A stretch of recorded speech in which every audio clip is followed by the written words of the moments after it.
Здравейте, приятели, от новия канал, който съм решил да направя. Той е свързан изцяло с залагане онлайн на спортни залози. Всъщност не е онлайн, всеки ден ще се залагат по 2 мача, за да не губим ето тези парички, които ги залагаме всеки ден по 10-20 лева или може би на седмица и да отидат в кошчето. Съм решил да ви покажа моята нова стратегия, която искам да опитам. Не съм я опитвал досано, ще я опитам в момента. Всеки ден ще залагам по 100 лева на 2 мача. Идеята е от 30 дни в месеца 20 дни да са печеливши, за да съм примерно 1000 лева на печалба.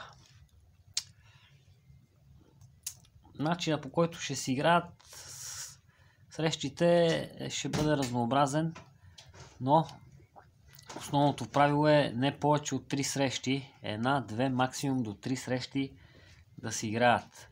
Другото, което е много важно, да не се играе повече от един път на ден.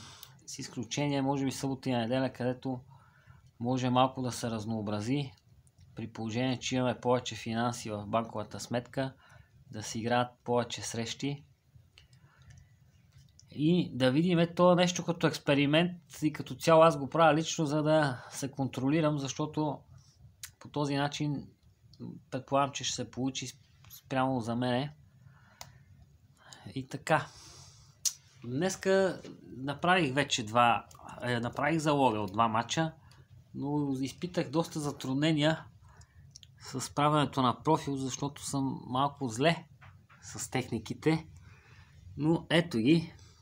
Чакайте, че матча е блокиран. Единия матч е двойка на Ерзум ББ срещу Фенербахче. Ето резултата вече става 0-3. Както виждате, става 0-3.